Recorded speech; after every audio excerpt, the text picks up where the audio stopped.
Lecture is titled Science Literacy and the Scientific Process. In this lecture, we're going to explore what scientists do, how they go about studying the natural world, how they use both observational and experimental studies to investigate the natural world around us, how they use statistics to help them interpret the data that they are collecting.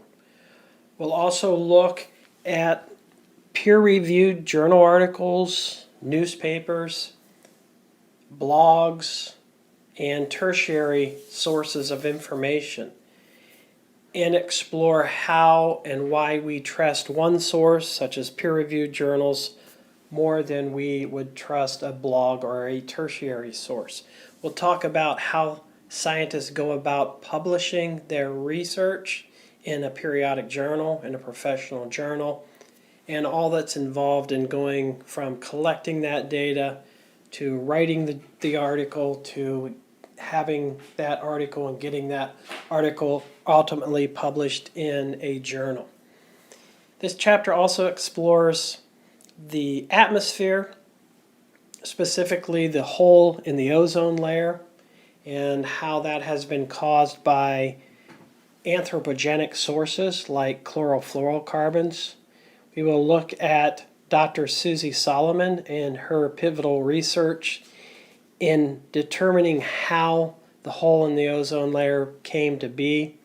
And we will look at other scientists that have examined the effects of that hole on causing things like skin cancers in humans, mutations in DNA of plants and other organisms. At the end of this chapter, you should have a very good understanding for how scientists collect evidence, make observations, how they draw conclusions from these observations, and you should hopefully view science as a moving force that is constantly evolving, constantly changing, constantly adding to the knowledge that we currently have about the natural world around us.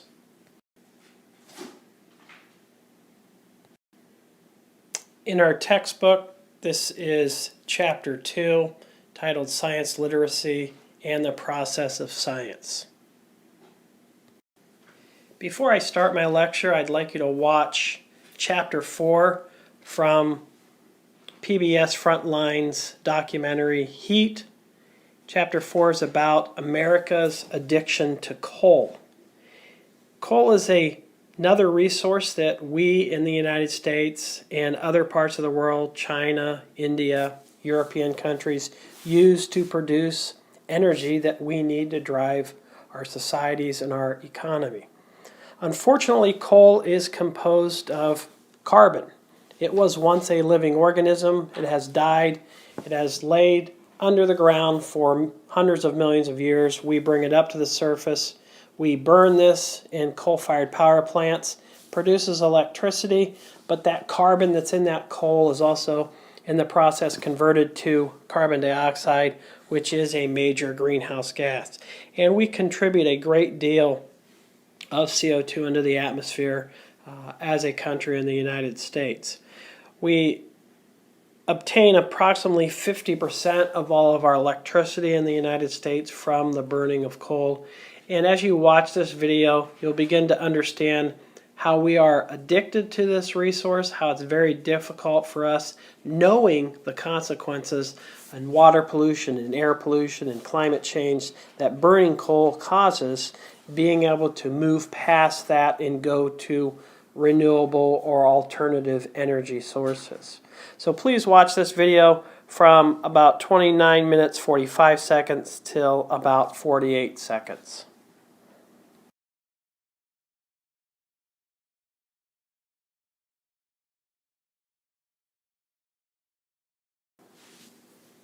This is Chapter 2, Science Literacy and the Process of Science, Science in the Sky, Solving the Mystery of Disappearing Ozone. Shown here is a weather balloon near McMurdo Station in Antarctica. This is a massive balloon filled with most likely helium. At the bottom of this weather balloon, there is a very large payload of all sorts of gadgets and equipment that the scientists here are going to launch up into the atmosphere. These gadgets and equipment will go up with the balloon and collect all sorts of data that the scientists will use to draw conclusions about what gases, what molecules are up in the atmosphere, how they're changing over time and space.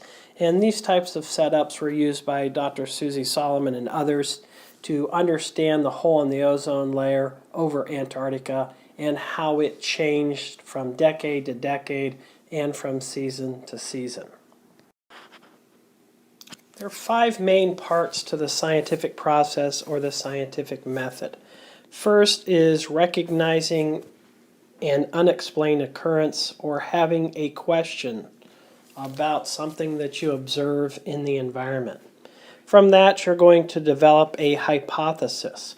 A hypothesis is a proposed explanation for what you are observing. Most of you are familiar with this popular movie from 2008, Dr. Huff's statement, "Last week we put liquid paper on a bee and it died." The statement is not a hypothesis. We can, though, recreate this statement into a sound hypothesis. For example, putting liquid paper on a bee obstructs the insect's spiracles, thereby preventing oxygen from entering the insect's body, causing the organism to die. So this is a proposed explanation for an observed phenomenon. From that, we design and perform experiments, make observations to test our hypotheses. We analyze and interpret these data. We use statistics in a lot of cases to interpret this data and reach a conclusion. And finally, the ultimate goal of all scientists is to publish their work in a peer-reviewed journal. And by doing so, you can share the knowledge that you've gained from your experiments. Many times, in most cases, especially with the more difficult scientific questions, things never proceed in a very timely manner. And by that I mean you'll often come up with an observation or observations, you'll come up with questions and hypotheses, you will do experiments, make predictions, test those predictions, collect results, and that hypothesis that you have is rejected. You found something out, it doesn't quite work, and you go back and try again. Maybe you come down here, find out something else is wrong, and you go back and adjust your hypotheses. And many times with science, you're constantly rotating over and over again, testing out different hypotheses so that you can understand what's going on in the world around you. After you come up with sound results that are publishable, then you can actually take this to a scientific journal and submit it for publication.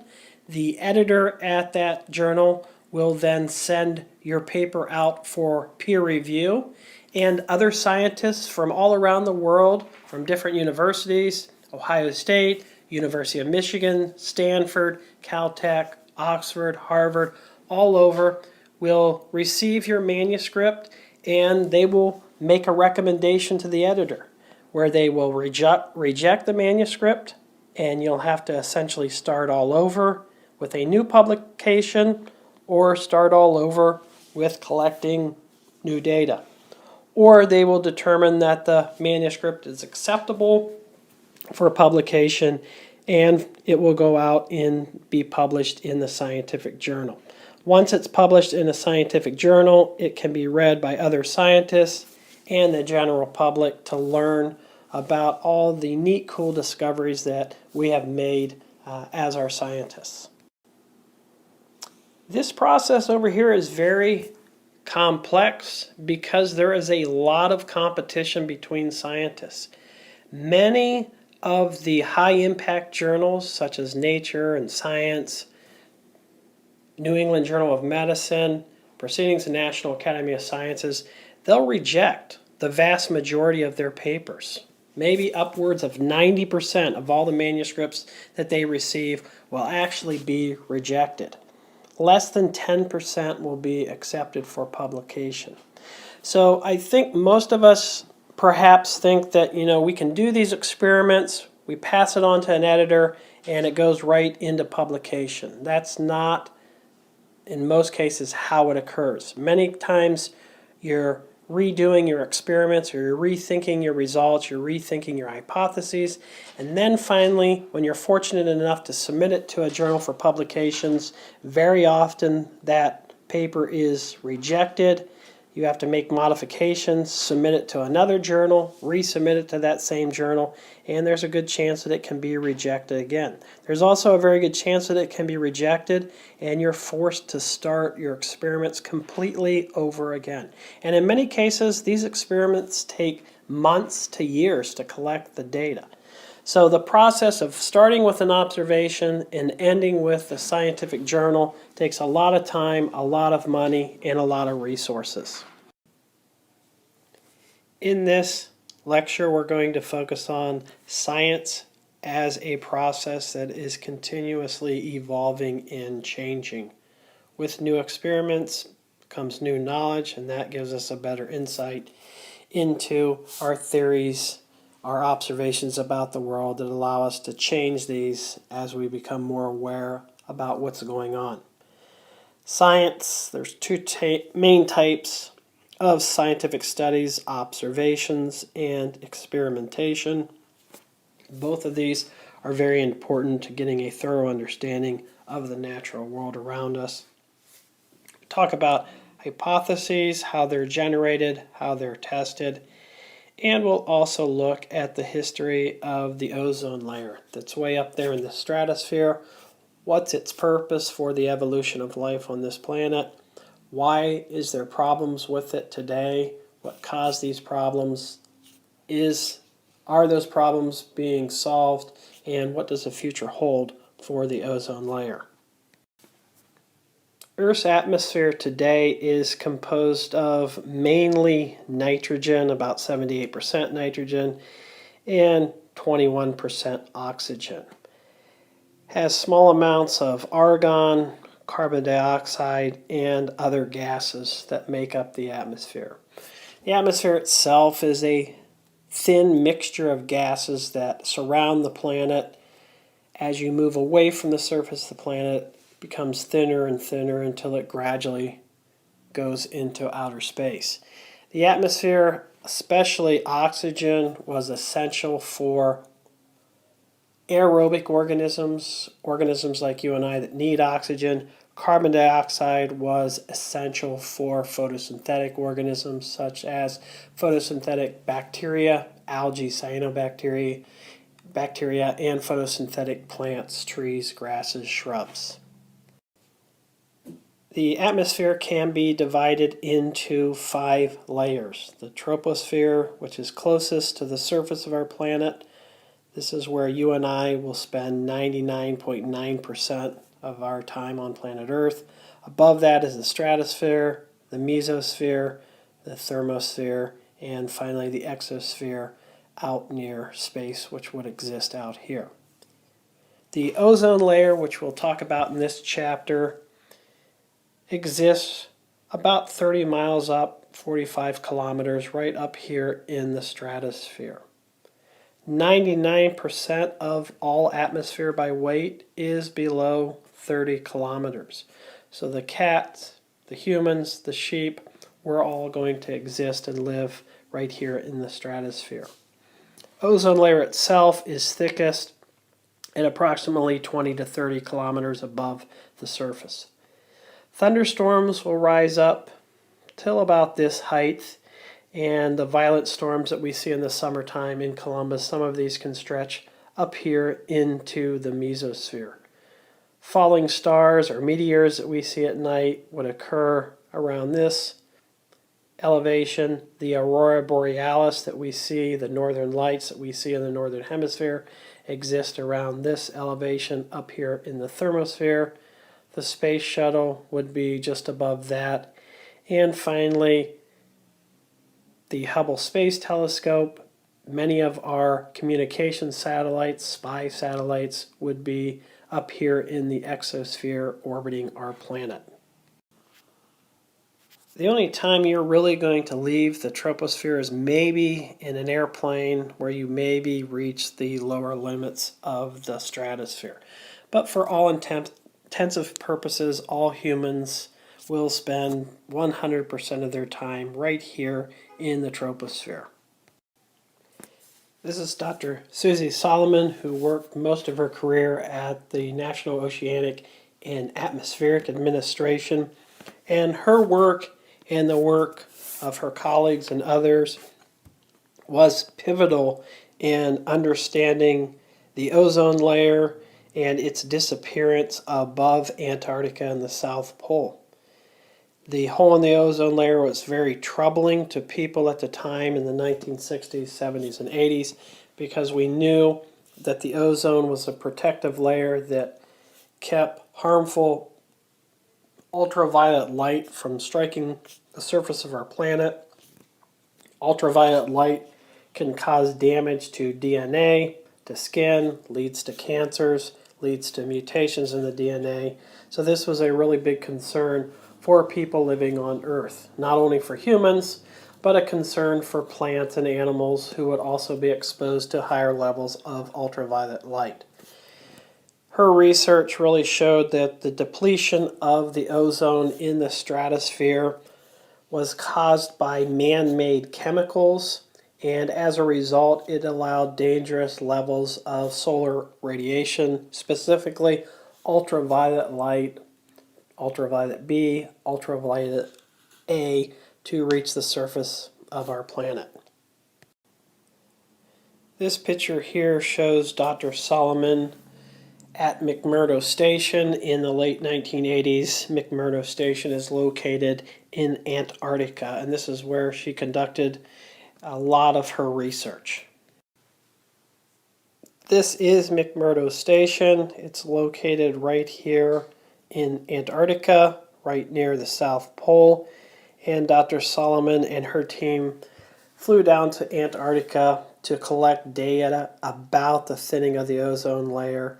And this was in response to a number of previous publications and research by other scientists that showed the level of ozone in the atmosphere was thinning from year to year to year over the last few decades. McMurdo Station itself is operated by the United States. It's our premier research facility in Antarctica, and it's capable of supporting almost 1,500 scientists at any one time. Dr. Joseph Farman is a British geophysicist who worked for the British Antarctic Survey, and he was the first to publish about the hole in the ozone layer over Antarctica in the 1980s. And for this discovery, he's received numerous honors and awards all over the globe. The story with the hole in the ozone layer really begins in the 1950s when scientists began collecting data about the atmospheric composition over Antarctica. And they began to notice that there were lower than normal levels of ozone in the atmosphere, and they didn't quite know why, but they began to conjecture and come up with different hypotheses for possible causes for this thinning of the ozone. After several decades, in the 1970s, it was discovered that the ozone layer had thinned by approximately 33%, and this occurred at a specific time of the year. In Antarctica, it was their springtime. So that would be in about September, October time frame, same time as the northern hemisphere is experiencing the fall. Observations from 2 sites over more than a dozen seasons began to see that the ozone levels in and above Antarctica were thinning considerably. In addition, other studies were being conducted by other scientists that showed man-made chlorofluorocarbons were perhaps responsible for the breakdown of the ozone in the atmosphere. The hypotheses at the time were that these man-made compounds were being exposed to ultraviolet light in the atmosphere, producing chlorine, which is a very reactive element, which can react with ozone, which is O3 right here, and as a result it breaks this down into simple oxygen and chlorine oxide. This chlorine monoxide goes on to release the chlorine, which then goes on, and you have this chain reaction where it's continuously breaking down ozone or O3. So this is what at the 1970s many scientists thought was going on, and it was really up to Dr. Susan Solomon and her team to try and put the entire story together. Chlorofluorocarbons are man-made compounds, and humankind began to manufacture these in the 1920s, sometime between World War I and World War II. They were used in fire extinguishers, they were used as refrigerants, they were used for propellants and aerosol cans, and so they had a lot of very useful properties that we as humans could use them for. When we manufactured them, we did not know all the adverse effects from having these up there in the atmosphere.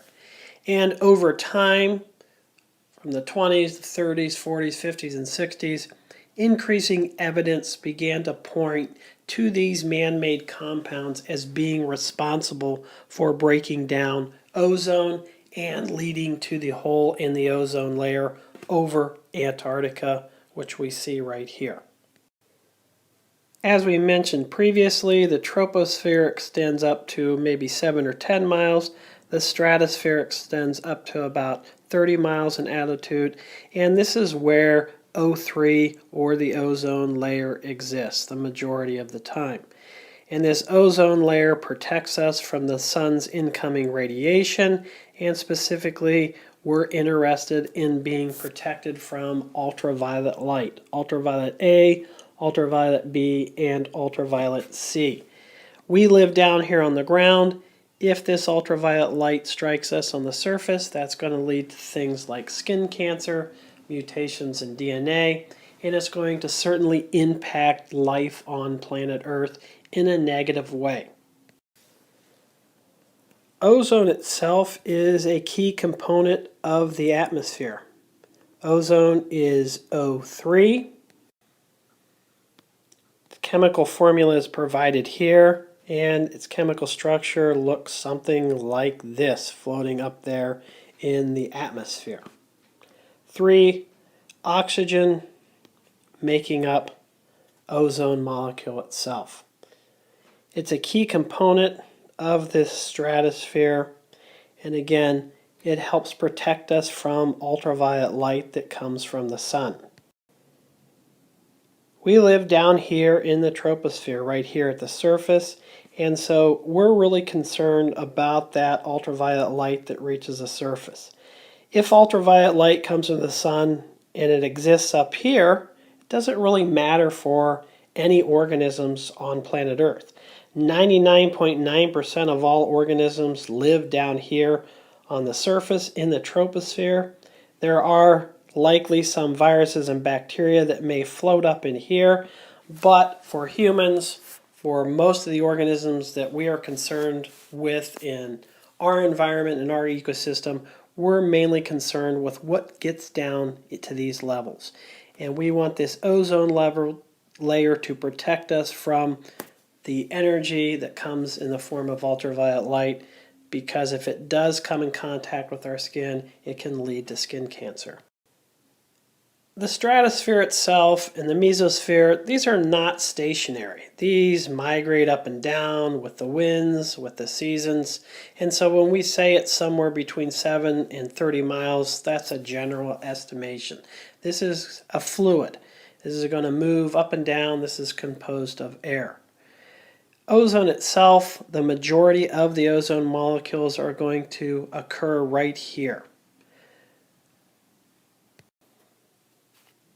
The ozone layer is great in that it protects us from harmful light, and it also helps to maintain a stable temperature around our planet. Here's the sun, and it has existed in our sky for about 4.6 billion years.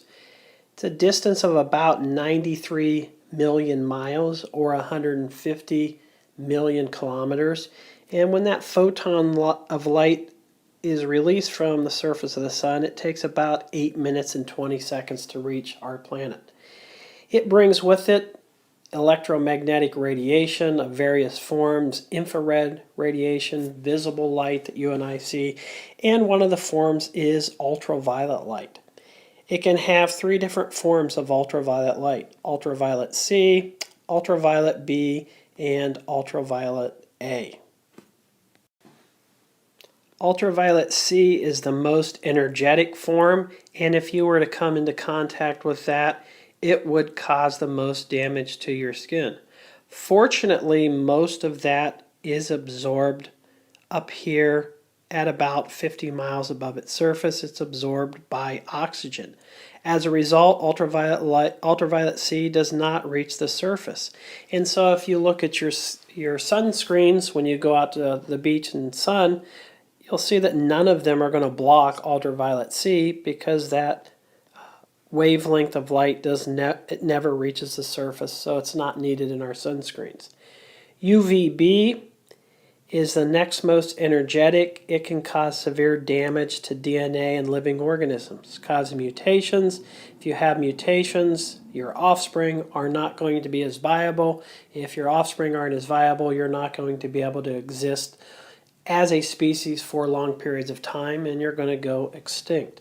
The ozone absorbs most of this, and only about 10% of ultraviolet B actually reaches our surface. This 10% is what those sunscreens are protecting you against. And finally, ultraviolet A, it's the least energetic form, but it can still cause skin burns and it can still cause skin damage and cancers.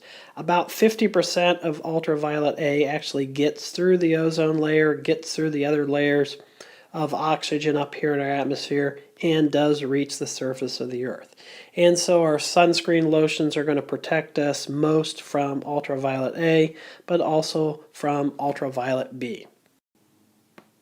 Ultraviolet light its wavelength runs from about 100 nanometers to about 400 nanometers. It's slightly longer than X-rays, which if you've had dental work or you've broken a bone, you've experienced X-rays in your body, and it's a bit shorter than visible waves. So our eyes cannot pick up ultraviolet light, but we certainly can see that it's there. If you go outside and your skin becomes red, you get a sunburn, and that's caused because you're exposed to the ultraviolet light. Many of the ingredients in your sunscreens, like oxybenzone, are designed to absorb the ultraviolet A and ultraviolet B rays so that they can't come in contact with your skin and cause damage. Other blockers like titanium dioxide and zinc oxide, these are the materials that you'll see the lifeguards put on their noses. They're very white material. That essentially blocks ultraviolet light from reaching the skin, and that protects you from its damaging effects.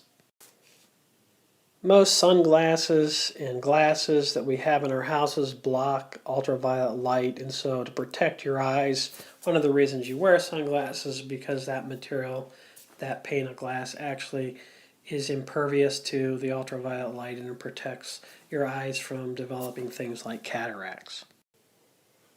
If we look at the temperature as we go up in elevation, here at the surface the average temperature is somewhere around 20 degrees Celsius. As we go up through the troposphere, this gets colder and colder till about minus 40 degrees. Then it begins to warm up in the stratosphere, and that was because the ozone layer is absorbing all of these high energy electromagnetic radiation, and as a result it's going to increase in temperature as you migrate up the stratosphere. In the mesosphere it's going to get colder and colder and colder, and finally up here in the thermosphere the temperatures begin to rise as you go out into space. There are several dangers associated with exposure to ultraviolet B. Damages cells, it damages biomolecules like deoxyribonucleic acid, DNA.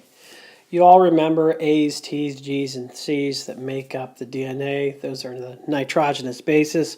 The T's, the thymine, those are the ones that are most directly affected by ultraviolet light. They absorb that energy and it causes the thymine base pairs that are next to each other to fuse together and bond together. And that disrupts the strand of DNA.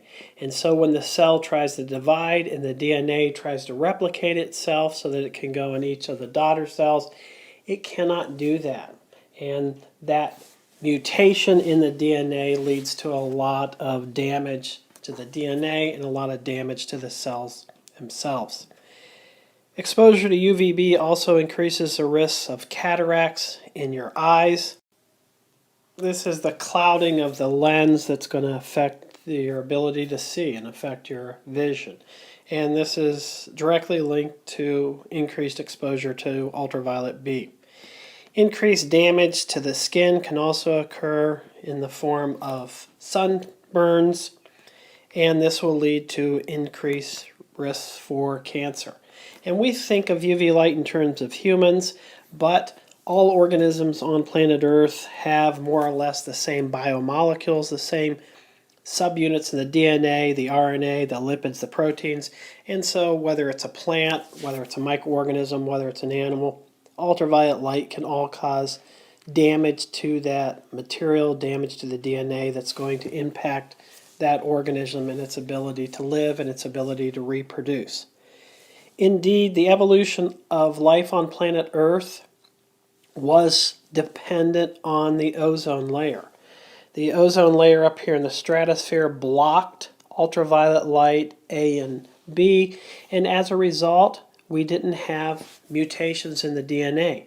Because we don't have mutations in the DNA, we could evolve as species into higher and higher organisms.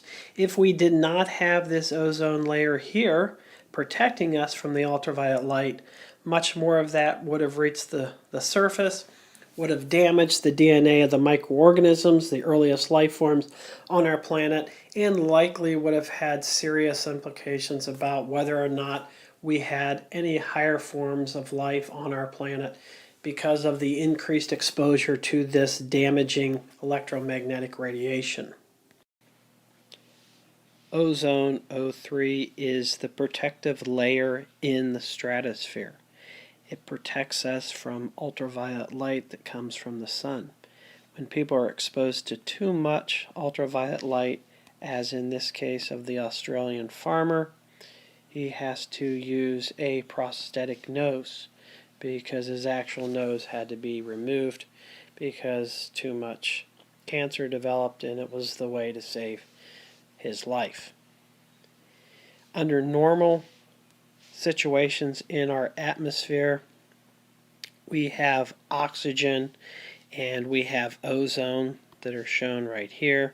Ozone shown with 3 oxygen atoms. Molecular oxygen is shown with 2. And the sun's ultraviolet light comes into the stratosphere, and most of these ozone molecules absorb that ultraviolet light, and only a small portion of it actually gets to the surface where we have living organic life forms, and it can disrupt the DNA as we discussed earlier. Under conditions where we have thinning of the ozone layer, like in this example, we have less ozone molecules up here, and so more ultraviolet light is going to reach the surface of our planet, and as a result we're going to see higher rates of incidence of skin cancer that are going to affect humans, that are going to affect other organisms including plants. Chlorofluorocarbons are man-made compounds. They were first developed in the 1930s, shortly after World War I, and they were used as commercial coolants in refrigerators and air conditioner units. By the 1950s, 60s, and 70s, they were in a variety of other products. They were used to produce styrofoam that was used in fast food containers. They were used as propellants for hairsprays and deodorants. Over time, these chlorofluorocarbons, as we use them, would, after they were done being used in the hairspray as a propellant, they would migrate up into the atmosphere. And they were first detected in the late 1960s by James Lovelock over the atmosphere of England. Up until that time, chlorofluorocarbons were considered safe. We didn't know that they had any adverse effect on humans, plants, animals, or the atmosphere, and it wasn't until the late 1970s, early 80s that we began to make this connection between chlorofluorocarbons and the ozone breaking down in the stratosphere. The proposal at the time was that these chlorofluorocarbon molecules would remain up in the atmosphere for very long periods of time, decades, and be broken down by ultraviolet light in the stratosphere, where they would release chlorine atoms. This chlorine is a very reactive element. It's going to react with ozone to break it down into harmless oxygen. When you lose that ozone, you're no longer going to be able to trap that ultraviolet light in the stratosphere, and it's going to get down into the surface of our planet, where it can cause cancer and other sorts of problems with humans and other organisms. There are dozens of different chlorofluorocarbons. This is an example of one simple chlorofluorocarbon. You can see that they have chlorine, fluorine, and carbon. These are the older molecules. These are the ones that destroy the ozone layer. Bromine also can substitute here for the chlorine. These also destroy ozone. These, in most countries, no longer produce these molecules because they've been phased out, because we now know that they destroy the ozone. We still want to develop refrigerants so that we can have air conditioning units, so that we can have refrigerators, so that we can do the things that we used to do with these older chlorofluorocarbons. So the newer varieties lack chlorine, and instead they have fluorine in its place. These don't have the negative impacts on the ozone. The problem with these is that they are extremely potent greenhouse gases. So again, we're solving one problem by using these, in that we're no longer causing a hole in the ozone, but we're contributing to climate change and global warming. These graphs over here look at the concentrations of these chlorofluorocarbons over time. And on the y-axis here, you can see parts per trillion from 20 to 160. And on the x-axis, we have years from 1990 till 2000. You can see that a lot of these chlorofluorocarbons, the concentrations have gone down. Some of these have actually gone up but then stabilized, like chlorofluorocarbon 12. And then if you look at this guy here, this is chlorodifluoromethane. This is one of the newer versions of the molecules that do not do as much damage to the ozone layer, but they are potent greenhouse gases. And you can see during the late 90s and 2000s, the concentration in the atmosphere has increased, and that's because these were being used as the others were being phased out. This one is, in addition, being phased out as well by most developed countries because it is such a potent greenhouse gas. If you look at these other newer versions where they substitute fluorine for chlorine, again, you can see that these concentrations are generally going up as we use them over time. Others are actually stabilizing.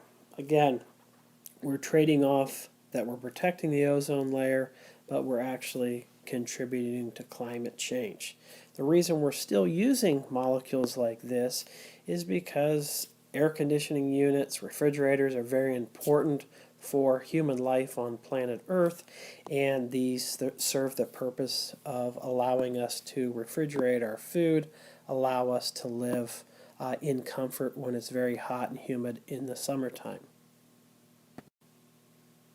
And finally, in this graph here, we can see parts per trillion from 1991 till the year 2003, and this is for worldwide global total equivalent troposphere chlorine. So they're looking at the chlorine that's up there because the chlorine is the really reactive element that breaks down the ozone. And you can see these levels have peaked at around 2200 parts per trillion, and they have been steadily declining as we have begun to phase out over the last 20 years or so these different chlorofluorocarbons. So what we know about these ozone depleting molecules is that the primary chemical responsible for ozone loss is a group of compounds called chlorofluorocarbons. They are man-made compounds. We use them as propellants in aerosol cans, as coolants in refrigerators and air conditioning units, and we use them to produce styrofoam for packaging. So they have these useful properties that we enjoy. Unfortunately, they also contribute to the breakdown of ozone. One of the difficult things with chlorofluorocarbons are that they are extremely stable. And that means that when they get up into the atmosphere, they're going to stay up there for decades and decades. Only exposure to extremely strong ultraviolet radiation actually breaks them down. When they're exposed to that radiation, it breaks down that chlorofluorocarbon and it releases that atomic chlorine, and that chlorine atom actually can destroy 100,000 ozone molecules. So it's a very potent toxin when we consider its effects on ozone in the stratosphere. The net effect is to destroy ozone faster than it can be naturally produced in the atmosphere. This is a nice video from National Geographic, and it's about 2 minutes long, maybe 3 minutes. And it talks about Antarctica, talks about why the hole seems to form over Antarctica at a particular time of the year, in the springtime down there. And it also shows how the size of that hole has changed over the past couple decades.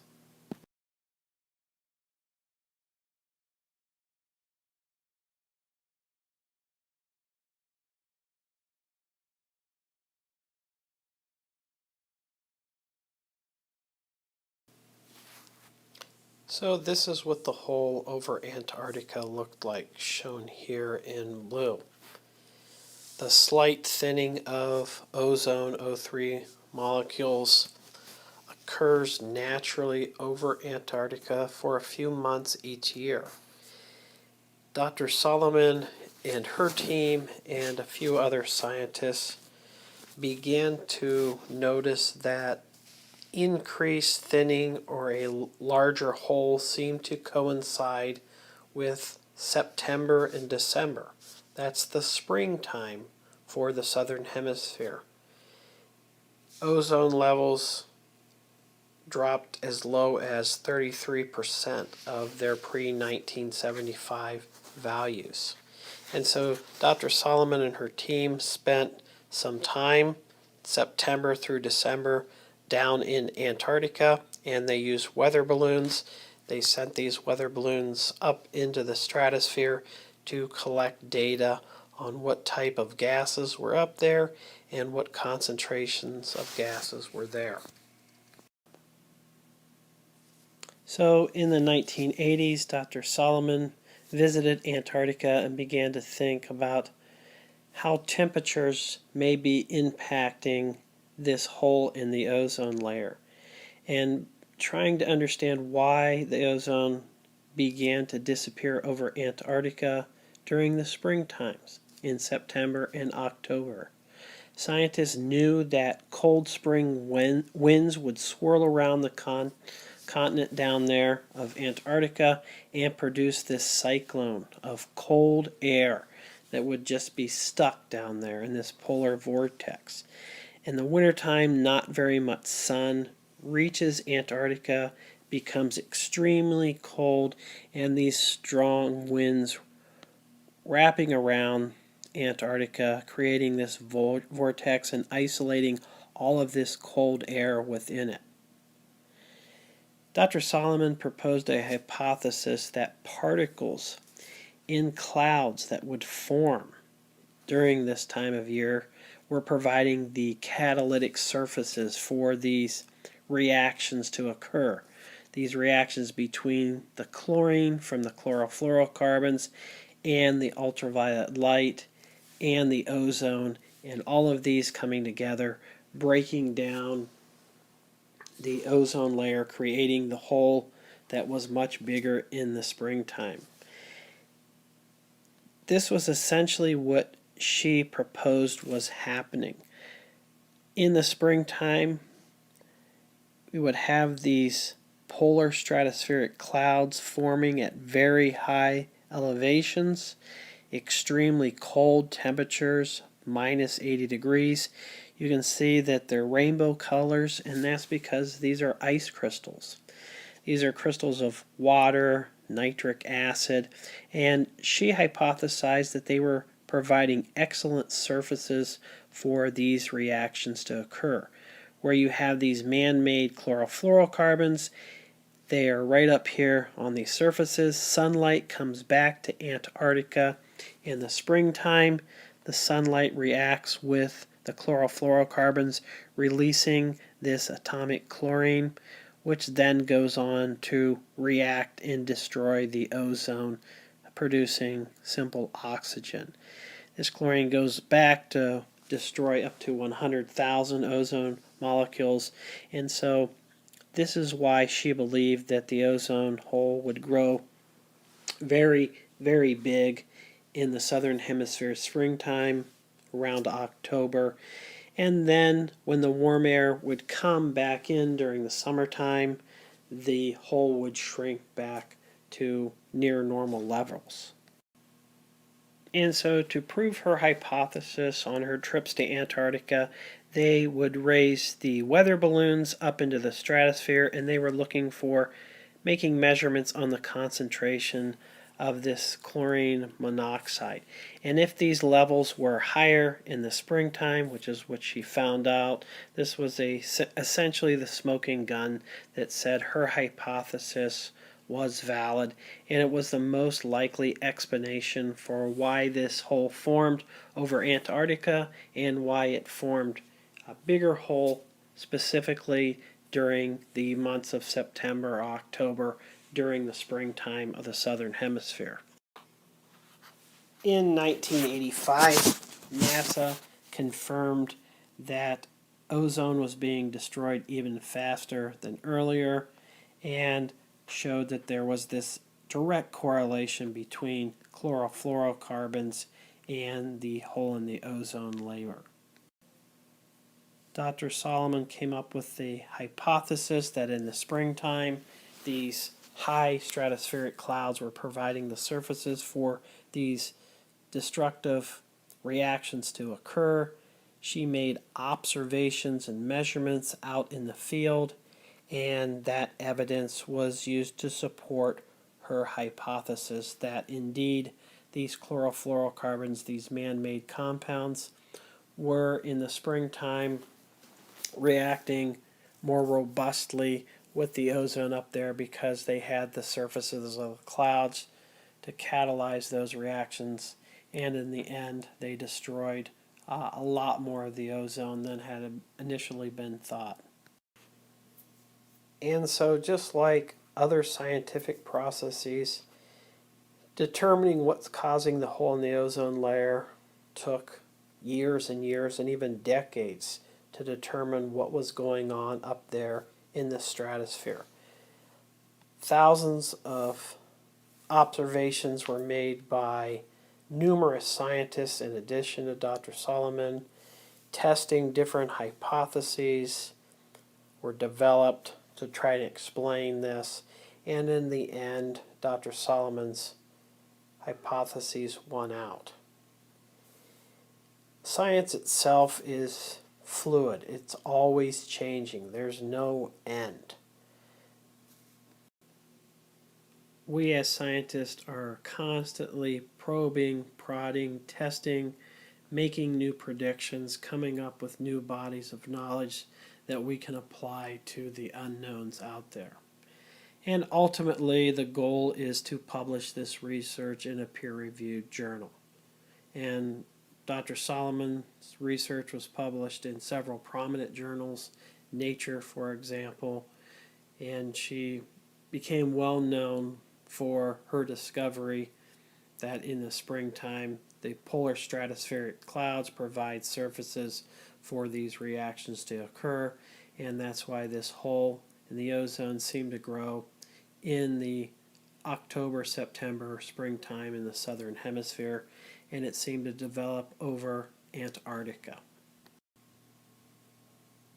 So her hypotheses essentially stated that the cloud particles in these high polar stratospheric clouds provided the catalytic surfaces for the reactions between these man-made chlorine molecules from the chlorofluorocarbons. In the presence of sunlight, they would break up into chlorine atoms, and those would destroy ozone molecules. In addition to Dr. Solomon, there were most likely hundreds of different scientists out there looking at the effects of ultraviolet light on different organisms. In this case study here, they're examining the effects of ultraviolet B on plant material, on plant matter. How does it affect its DNA? How does it affect the plant's ability to reproduce, to produce seeds? In addition to plants, there were a number of experiments with mice, and they would expose the same population of mice, some to normal levels of ultraviolet B, others to extremely high levels of ultraviolet B light, and they tried to determine whether or not these mice would develop skin cancer. And what they were able to show is that those mice that were exposed to more ultraviolet B light did develop the skin cancer. And so they use these as proxies, as models for what may happen in humans, because it's unethical to do tests directly on humans, so you're not going to take a human, expose him or her to ultraviolet B, see if they develop cancer. But we will use models, mammalian models, such as mice, guinea pigs, rabbits, to be the proxy, exposing these organisms to the hazard to see if they develop the skin cancer.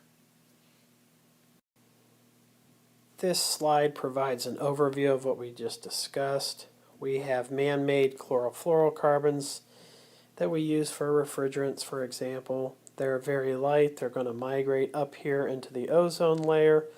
Once they get up here in the ozone layer, they're going to catalyze the reaction here, where ultraviolet light strikes the man-made compound, releasing this free chlorine, which then reacts with ozone, producing harmless oxygen, going on to make chlorine monoxide, a free chlorine, which is going to come back and cause this chain reaction, breaking another 99,999 ozone molecules. And so this is what's happening up here in the stratosphere. As a result, more ultraviolet B rays of light are going to get through the ozone layer and strike the surface of our planet, creating DNA damage, cancers, cataracts, and all sorts of other problems for the organisms on planet Earth. Scientists in Chile wanted to understand if there was a direct correlation between the hole in the ozone layer and higher rates of skin cancer in Chile, which is right down there in the southern hemisphere near Antarctica.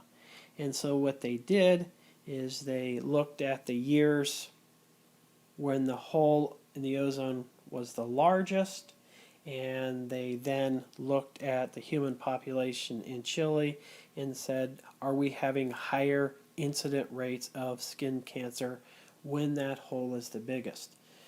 They also look at other years when that hole is smaller and say, do we have lower rates of skin cancers in people? And what they were able to do through their observations and through statistics is show that for human populations, when the hole in the ozone layer was bigger, they had higher rates of skin cancers in people. And it was significantly significant, suggesting that the hole in the ozone directly led to more ultraviolet B light getting to the people living in Chile, and as a result, they had higher rates of skin cancer in these years.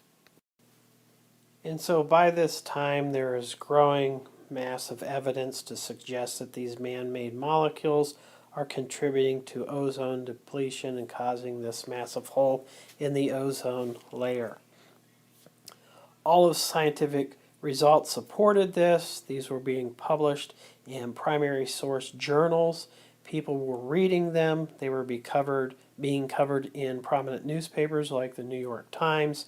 And so finally the U.S. legislation had to get involved to protect the citizens of the United States and ultimately the citizens around the world. Perry Bullard, a Michigan representative, introduced legislation that would outlaw aerosol cans, which were a significant source of chlorofluorocarbons at the time. And this is in 1975.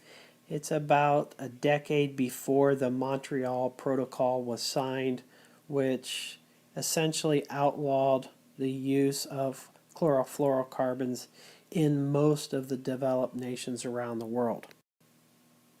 And this just wasn't a problem for people living in the United States. The hole in the ozone layer was a significant problem for the entire global humanity. So numerous countries got involved and met together in the mid-1980s in Vienna to discuss ways to try to solve this. In 1987, the international community came together in Montreal, and they produced what was later called the Montreal Protocol in 1987, and it was a plan for dealing with phasing out dangerous chemicals like chlorofluorocarbons. That year in 1987, only about 24 governments actually signed that. Fast forward to the year 2009, so again, this is several decades later. Finally, the Montreal Protocol is ratified by all 196 countries in the world. So again, we first began manufacturing chlorofluorocarbons in the 1930s.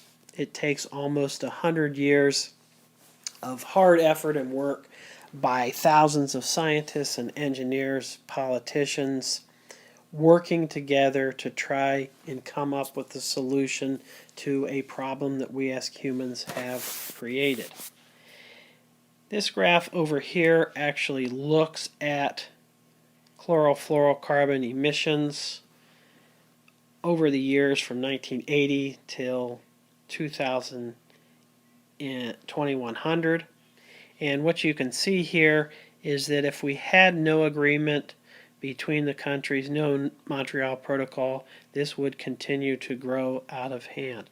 Because of the Montreal Protocol, we have seriously limited those implications, and because of these additional amendments, such as the Copenhagen Amendment, they have gone down steadily, and they will continue to go down to where they were before 1975, when we began to notice the hole in the ozone layer.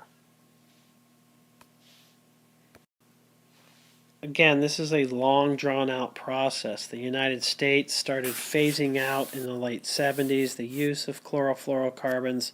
as antiperspirants and hairsprays. It was a good start, but these propellants, these chlorofluorocarbons, were used in air conditioning units and refrigerators, and so this was a very serious concern. 10 years later, countries got together for the Montreal Protocol. We began to phase out CFCs for all products, including air conditioning units and refrigerators. And we tried to come up with new solutions. We still needed refrigerators, we still need air conditioners, so our engineers and scientists came up with new refrigerants, new molecules that would not attack ozone as greatly.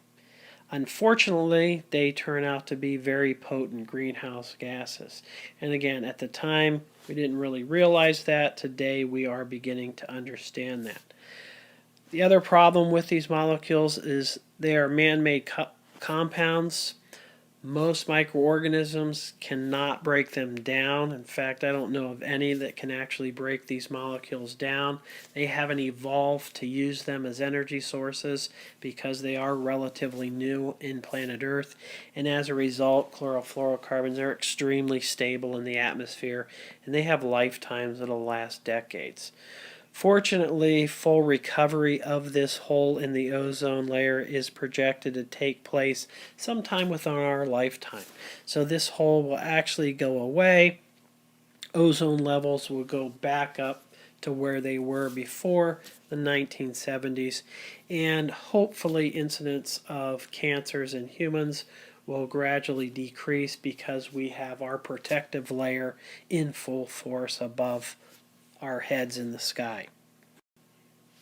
And this global image here from NASA actually shows what the hole in the ozone layer looked like in the 1970s when it began to form over Antarctica, and you can see that it even migrated up into the northern latitudes up towards the equator. In 1993 it was much more prominent, much bigger hole at the time. In 2006 it was even larger, and again, that's because the stability of the chlorofluorocarbons in the atmosphere.